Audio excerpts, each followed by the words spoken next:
ਕੁਝ ਕੁ ਬੇਨਤੀਆਂ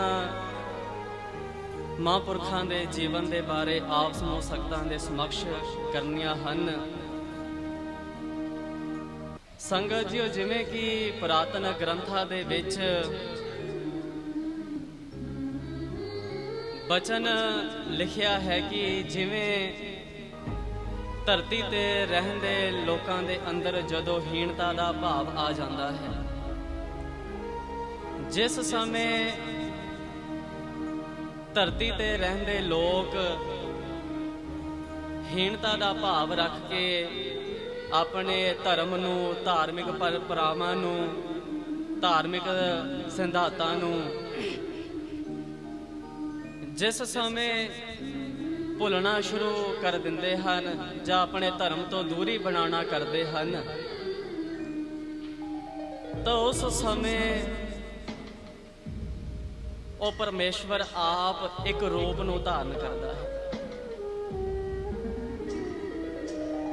ਆਪਣੀਆਂ ਧਾਰਮਿਕ ਪਰੰਪਰਾਵਾਂ ਨੂੰ ਕਾਇਮ ਰੱਖਣ ਲਈ, ਧਰਮ ਨੂੰ ਕਾਇਮ ਰੱਖਣ ਲਈ, ਧਾਰਮਿਕ ਸਿਧਾਂਤਾਂ ਨੂੰ ਕਾਇਮ ਰੱਖਣ ਦੇ ਲਈ ਇੱਕ ਸਰੂਪ ਨੂੰ ਧਾਰਨ ਕਰਦਾ, ਉਸ ਨੂੰ ਅਵਤਾਰ ਕਿਹਾ ਜਾਂਦਾ ਹੈ।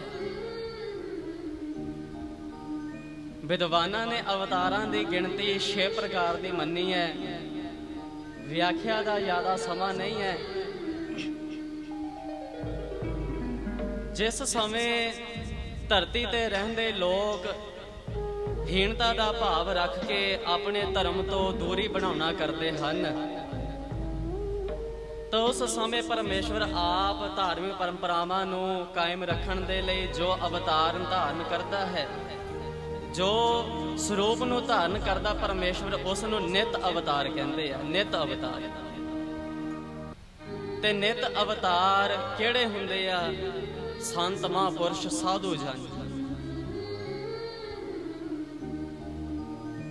ਤੇ ਇਹੋ ਜਿਹੇ ਸਾਧੂ ਜਨ ਉਸ ਪਰਮੇਸ਼ਵਰ ਦੇ ਨਿਤ ਅਵਤਾਰ ਹੁੰਦੇ ਹਨ, ਜਿਹੜੇ ਇਸ ਸੰਸਾਰ ਦੇ ਵਿੱਚ ਆ ਕਰਕੇ ਧਾਰਮਿਕ ਪਰੰਪਰਾਵਾਂ ਨੂੰ, ਧਾਰਮਿਕ ਸਿਧਾਂਤਾਂ ਨੂੰ ਕਾਇਮ ਰੱਖਣਾ ਕਰਦੇ ਹਨ। ਕਿਉਂਕਿ ਆਪ ਸ਼੍ਰੀ ਕ੍ਰਿਸ਼ਨ ਭਗਵਾਨ ਨੇ ਭਗਵਤ ਗੀਤਾ ਦੇ ਵਿੱਚ ਬਚਨ ਕਰਨਾ ਕੀਤਾ ਹੈ, ਜਦਾ ਜਦਾ ਹੀ ਧਰਮਸਯ ਗਿਲਾਨਿਰਭਵਤੇ ਭਾਰਤః ਅਭਯੋ ਥਾਨਮ ਅਧਰਮਸਯ ਤਦਾਤਮਾਨਮ ਸ੍ਰਿਜਾਮਿਹਮ। ਭਾਵ ਕਿ ਜਿਸ ਸਮੇਂ ਧਰਤੀ ਦੇ ਉੱਪਰ ਅਧਰਮ ਵਧੇਗਾ, ਜਿਸ ਸਮੇਂ ਧਰਤੀ ਦੇ ਉੱਪਰ ਅਗਿਆਨਤਾ ਹੋਵੇਗੀ, ਹੀਣਤਾ ਭਾਵ ਉੱਭਰਨਾ ਕਰੇਗਾ, ਤਾਂ ਭਗਵਾਨ ਸ਼੍ਰੀ ਕ੍ਰਿਸ਼ਨ ਜੀ ਵੀ ਆਖਣਾ ਕਰਦੇ ਅਭਯੋ ਥਾਨਮ ਅਧਰਮਸਯ ਤਦਾਤਮਾਨਮ ਸ੍ਰਿਜਾਮਿਹਮ, ਕਿ ਉਸ ਸਮੇਂ ਮੈਂ ਆਪ ਸਰੂਪ ਨੂੰ ਧਾਰਨ ਕਰਾਂਗਾ। ਧਿਆਨ ਦੇ ਨਾਲ ਸਮਝਣ ਦਾ ਪ੍ਰਯਾਸ ਕਰਨਾ ਕਿ ਉਸੇ ਪ੍ਰਕਾਰ ਸਾਨੂੰ ਪਰਮੇਸ਼ਵਰ ਨੇ ਆਪ ਸਾਡੇ ਪੰਥ ਦੇ ਬੇਅੰਤ ਹੀ ਦਾਤਾਂ ਬਖਸ਼ਿਸ਼ ਕਰਨਾ ਕੀਤੀਆਂ ਹਨ। ਤੇ ਉਹਨਾਂ ਬੇਅੰਤ ਕੀਮਤੀ ਅਮੋਲਕ ਦਾਤਾਂ ਦੇ ਵਿੱਚ ਗੁਰਦੇਵ ਮਹਾਰਾਜ ਜੀ ਨੇ ਸਾਨੂੰ ਜੋ ਗੁਰਮਤਿ ਸੰਗੀਤ ਦੀ ਦਾਤ ਵੀ ਬਖਸ਼ਿਸ਼ ਕਰਨਾ ਕੀਤੀ ਹੈ।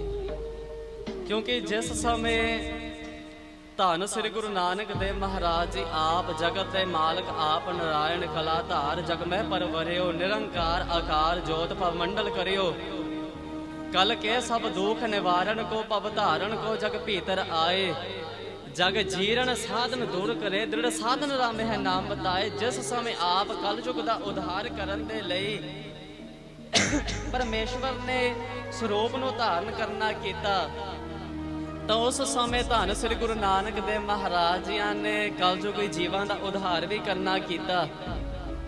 ਤੇ ਆਪ ਗੁਰਦੇਵ ਮਹਾਰਾਜ ਜੀ ਨੇ 19 ਰਾਗਾਂ ਦੇ ਵਿੱਚ ਗੁਰਬਾਣੀ ਨੂੰ ਉਚਾਰਨ ਕਰਨਾ ਕੀਤਾ। 19 ਰਾਗਾਂ ਦੇ ਵਿੱਚ ਗੁਰਬਾਣੀ ਨੂੰ ਉਚਾਰਨ ਕਰਨਾ ਕੀਤਾ, ਜਿਹੜੀ ਸਾਰੀ ਗੁਰਬਾਣੀ ਸੰਗੀਤ ਦੇ ਆਧਾਰਿਤ ਹੈ। ਕਿਉਂਕਿ ਸਤਿਗੁਰ ਮਹਾਰਾਜ ਜੀ ਦੀ ਸਾਰੀ ਗੁਰਬਾਣੀ ਸੰਗੀਤ ਦੇ ਆਧਾਰਿਤ ਹੈ, ਇਸ ਕਰਕੇ ਇਸ ਨੂੰ ਗੁਰਮਤਿ ਸੰਗੀਤ ਆਖਿਆ ਜਾਂਦਾ ਹੈ। ਕਿਉਂਕਿ ਗੁਰਦੇਵ ਮਹਾਰਾਜ ਜੀ ਦੀ ਬਾਣੀ ਸੰਗੀਤ ਦੇ ਆਧਾਰਿਤ ਹੈ, ਜਿਹੜੀ ਕਿ ਵਾਦਨ ਦੇ ਸਾਰੇ ਨਿਯਮਾਂ ਤੇ ਲਾਗੂ ਹੁੰਦੇ ਹਨ। ਭਾਵ ਗੁਰਬਾਣੀ ਨੂੰ ਜਿਸ ਦੇ ਨਾਲ ਨਾਲ ਗਾਇਆ ਵੀ ਜਾਂਦਾ ਹੈ, ਨਾਲ ਨਾਲ ਸਾਜ਼ ਵੀ ਵਜਾਏ ਜਾਂਦੇ ਹਨ। ਤੇ ਆਪ ਧੰਨ ਸ੍ਰੀ ਗੁਰੂ ਨਾਨਕ ਦੇਵ ਮਹਾਰਾਜ ਜੀ ਨੇ ਸਾਨੂੰ ਜੋ ਗੁਰਮਤਿ ਸੰਗੀਤ ਦੀ ਦਾਤ ਵੀ ਆਪ ਬਖਸ਼ਿਸ਼ ਕਰਨਾ ਕੀਤੀ। ਤੇ ਉਸ ਤੋਂ ਵਡਮੱਲਾ ਜਿਹੜਾ ਤੋਹਫਾ ਬਖਸ਼ਿਸ਼ ਕਰਨਾ ਕੀਤਾ ਸਾਨੂੰ ਰਾਗ ਦਾ, ਕਿਉਂਕਿ ਮਹਾਰਾਜ ਜੀ ਨੇ ਗੁਰਬਾਣੀ ਨੂੰ ਉਚਾਰਨ ਕਰਨਾ ਹੀ ਕੀਤਾ, ਪਰ ਸਭ ਤੋਂ ਪਹਿਲਾਂ ਸ਼ਬਦ ਲਿਖਣ ਤੋਂ ਪਹਿਲਾਂ, ਸ਼ਬਦ ਉਚਾਰਨ ਤੋਂ ਪਹਿਲਾਂ ਉਸ ਸ਼ਬਦ ਦੇ ਅੱਗੇ ਉਸ ਰਾਗ ਦਾ ਨਾਮ ਵੀ ਦਰਜ ਕਰ ਦਿੱਤਾ। ਇਸੇ ਕਾਰਨ ਕਰਕੇ ਸਾਡੇ ਗੁਰਮਤਿ ਸਿਧਾਂਤ ਦੇ ਅੰਦਰ, ਸਾਡੇ ਪੰਥ ਦੇ ਅੰਦਰ ਰਾਗ ਦੀ ਵੀ ਜ਼ਿਆਦਾ ਵਿਸ਼ੇਸ਼ਤਾ ਹੈ, ਬਹੁਤ ਜ਼ਿਆਦਾ ਮਹੱਤਤਾ ਹੈ। ਤੇ ਜਿਸ ਸਮੇਂ ਸਮਾਂ ਜ਼ਿਆਦਾ ਨਹੀਂ ਹੈ, ਤੇ ਜਿਸ ਸਮੇਂ ਸਾਡੇ ਪੰਥ ਦੇ ਅੰਦਰ ਗੁਰਮਤਿ ਸੰਗੀਤ ਦੇ ਪ੍ਰਤੀ ਜਿਹੜਾ ਹੀਣਤਾ ਦਾ ਜਿਹੜਾ ਭਾਵ ਉੱਭਰ ਰਿਹਾ ਸੀ, ਕਹਿਣ ਦਾ ਭਾਵ ਕਿ ਜਿਸ ਸਮੇਂ ਗੁਰਮਤਿ ਸੰਗੀਤ ਦੇ ਵੱਲੋਂ ਜਿਹੜਾ ਸਾਡਾ ਪੰਥ ਦੂਰ ਹੋ ਰਿਹਾ ਸੀ, ਪੁਰਾਤਨ ਸ਼ੈਲੀ ਨਿਰਧਾਰਤ ਰਾਗਾਂ ਦੀ ਜਿਸ ਸਮੇਂ ਦੂਰ ਹੋ ਰਹੀ ਸੀ, ਤਾਂ ਉਸ ਸਮੇਂ ਉਸ ਪਰਮੇਸ਼ਵਰ ਦੇ ਘਰੋਂ, ਉਸ ਅਕਾਲ ਪੁਰਖ ਦੇ ਵਾਹਿਗੁਰੂ ਦੇ ਘਰੋਂ ਇੱਕ ਰੱਬ ਰੂਪ, ਇੱਕ ਸਾਧੂ ਨੇ ਪ੍ਰਗਟ ਹੋਣਾ ਕੀਤਾ ਹੈ। ਜਿਸ ਰੱਬ ਰੂਪ ਸਾਧੂ ਨੇ ਇਸ ਸੰਸਾਰ ਦੇ ਵਿੱਚ ਆ ਕਰਕੇ ਸਿਰਫ ਗੁਰਮਤਿ ਸੰਗੀਤ ਨੂੰ ਨਹੀਂ ਸਾਂਭਣਾ ਕੀਤਾ, ਇੱਥੋਂ ਤੱਕ ਕਿ ਇਹੋ ਜਿਹੇ ਗੁਰਮਤਿ ਸੰਗੀਤ ਦੀ ਪੱਧਤੀ ਨੂੰ ਸਿਰਜਣਾ ਕੀਤਾ ਹੈ, ਇਹੋ ਜਿਹੇ ਗੁਰਮਤਿ ਸੰਗੀਤ ਦੀ ਪੱਧਤੀ ਨੂੰ ਸਾਨੂੰ ਸਿਰਜ ਕੇ ਦੇ ਦਿੱਤਾ ਹੈ ਕਿ ਰਹਿੰਦੇ ਜੁਗਾ ਜੁਗਾ ਤੱਕ ਇਸ ਗੁਰਮਤਿ ਸੰਗੀਤ ਨੂੰ ਸਾਂਭਿਆ ਜਾ ਸਕਦਾ ਹੈ।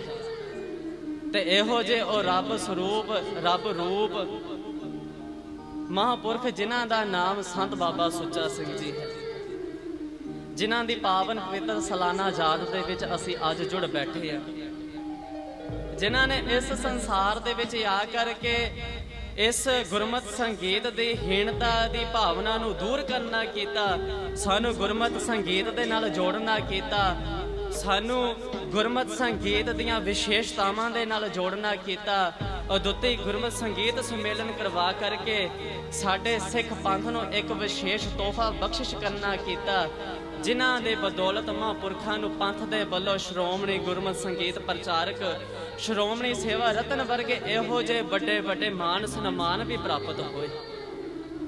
ਇਹੋ ਜਿਹੀ ਗੁਰਮਤਿ ਸੰਗੀਤ ਦੀ ਪੱਧਤੀ ਇੱਕ ਮਹਾਂਪੁਰਖਾਂ ਨੇ ਸਾਨੂੰ ਸਿਰਜ ਕੇ ਦੇ ਦਿੱਤੀ, ਜਿਸ ਦੇ ਵਿੱਚ ਬੇਅੰਤ ਹੀ ਵਿਦਿਆਰਥੀ, ਜਿਸ ਪੱਧਤੀ ਦੇ ਵਿੱਚ ਬੇਅੰਤ ਹੀ ਵਿਦਿਆਰਥੀ ਗੁਰਮਤਿ ਸੰਗੀਤ ਦੀ ਸਿਖਲਾਈ ਪ੍ਰਾਪਤ ਕਰਦੇ ਹਨ, ਤਾਲੀਮ ਪ੍ਰਾਪਤ ਕਰਕੇ ਗੁਰੂ ਸਾਹਿਬਾਨਾਂ ਦੇ ਤਖਤਾਂ ਤੇ ਗੋਦ ਦੇ ਵਿੱਚ ਬੈਠ ਕਰਕੇ ਨਿਰਧਾਰਤ ਰਾਗਾਂ ਦੇ ਵਿੱਚ ਕੀਰਤਨ ਕਰਨਾ ਕਰਦੇ ਹਨ, ਪੁਰਾਤਨ ਸ਼ੈਲੀ ਅਕੋਰਡਿੰਗ। ਇੱਥੋਂ ਤੱਕ ਕਿ ਦੇਸ਼ਾਂ ਵਿਦੇਸ਼ਾਂ ਦੇ ਵਿੱਚ ਵੀ ਮਹਾਂਪੁਰਖਾਂ ਦੀ ਅਸੀਸਾਂ ਦੇ ਸਦਕਾ, ਕਿਰਪਾ ਦੇ ਸਦਕਾ ਦੇਸ਼ਾਂ ਵਿਦੇਸ਼ਾਂ ਦੇ ਵਿੱਚ ਵੀ ਕੀਰਤਨ ਦੀਆਂ ਹਾਜ਼ਰੀਆਂ ਭਰ ਕੇ ਸਿੱਖੀ ਦਾ ਪ੍ਰਚਾਰ ਕਰਦੇ ਹਨ। ਤੇ ਸਾਡੇ ਬੜੇ ਹੀ ਪ੍ਰੇਮ ਵਾਲੇ ਭਾਈ ਸਾਹਿਬ ਭਾਈ ਬਖਸ਼ੀਸ਼ ਸਿੰਘ ਜੀ ਰਾਗੀ ਜੀ, ਜਿਨ੍ਹਾਂ ਨੇ ਪਿਛਲੇ ਹੀ ਦਿਨਾਂ ਜਿਨ੍ਹਾਂ ਨੇ ਸ਼ਿਕਾਗੋ ਦੀ ਪਾਰਲੀਮੈਂਟ ਦੇ ਵਿੱਚ ਰਾਗ ਦਰਬਾਰ ਕਰਕੇ ਬੜਾ ਹੀ ਮਾਣ ਸਨਮਾਨ ਪ੍ਰਾਪਤ ਕੀਤਾ। ਬਹੁਤ ਹੀ ਬੜਮੁੱਲਾ ਸਤਿਗੁਰੂ ਮਹਾਰਾਜ ਜੀਆਂ ਦੀ ਕਿਰਪਾ ਦੇ ਸਦਕਾ ਮਹਾਂਪੁਰਖਾਂ ਨੇ ਇਹੋ ਜਿਹਾ ਇਹ ਚਸ਼ਮਾ ਸਾਨੂੰ ਸੌਂਪਣਾ ਕੀਤਾ ਹੈ, ਇੱਕ ਚਸ਼ਮਾ ਗੁਰਮਤਿ ਸੰਗੀਤ ਦਾ, ਇਹ ਜਵੱਦੀ ਟਕਸਾਲ ਦੀ ਸੰਪਰਦਾ ਇਸ ਪੰਥ ਨੂੰ, ਸਾਡੀ ਪੰਥ ਨੂੰ ਸੌਂਪ ਦਿੱਤੀ ਹੈ, ਜਿਸ ਚਸ਼ਮੇ ਦੇ ਵਿੱਚੋਂ ਬੇਅੰਤ ਹੀ ਵਿਦਿਆਰਥੀ, ਬੇਅੰਤ ਸਿੱਖ ਸੰਗਤਾਂ ਪ੍ਰੇਮ ਦਾ, ਰਾਗ ਦਾ, ਜਿੱਥੇ ਕੀਰਤਨ ਦਾ ਬੜਾ ਹੀ ਜ਼ਿਆਦਾ ਜਲ ਛਕ ਕਰਕੇ ਸਤਿਗੁਰੂ ਮਹਾਰਾਜਾਂ ਦੀ ਖੁਸ਼ੀਆਂ ਦੇ ਪਾਤਰ ਬਣਨਾ ਕਰਦੇ ਹਨ। ਕਿਉਂਕਿ ਜ਼ਿਆਦਾ ਤਾਂ ਮਹਾਨਤਾ ਕੀਰਤਨ ਦੀ ਹੈ, ਕਿਉਂਕਿ ਮਹਾਰਾਜਾਂ ਨੇ ਆਪ ਗੁਰਬਾਣੀ ਦੇ ਵਿੱਚ ਆਖੇ ਤਾਂ ਕਲਯੁਗ ਮਹਿ ਕੀਰਤਨ ਪ੍ਰਧਾਨਾ, ਕੀਰਤਨ ਨਿਰਮੋਲਕ ਹੀਰਾ, ਆਨੰਦ ਗੁਣੀ ਕਾ ਹੀਰਾ। ਕਿਉਂਕਿ ਇਸ ਕਲਯੁਗ ਦੇ ਵਿੱਚ ਜਿਹੜਾ ਕੀਰਤਨ ਹੈ ਉਹ ਸ਼੍ਰੋਮਣੀ ਹੈ, ਉਹ ਪ੍ਰਧਾਨ ਹੈ। ਤੇ ਜਿਨ੍ਹਾਂ ਨੇ ਕੀਰਤਨ ਦੇ ਨਾਲ ਨਿਰਧਾਰਤ ਰਾਗਾਂ ਦੇ ਅਕੋਰਡਿੰਗ ਕੀਰਤਨ ਕਰਨਾ ਕੀਤਾ, ਕੀਰਤਨ ਦੇ ਨਾਲ ਜੁੜਨਾ ਕੀਤਾ ਹੈ, ਉਹ ਸਤਿਗੁਰੂ ਮਹਾਰਾਜ ਜੀ ਦੇ ਲੜ ਲੱਗ ਜਾਂਦੇ, ਤਿਨਾਂ ਨੂੰ ਪਰਮੇਸ਼ਵਰ ਦੀ ਪ੍ਰਾਪਤੀ ਹੋ ਜਾਂਦੀ ਹੈ।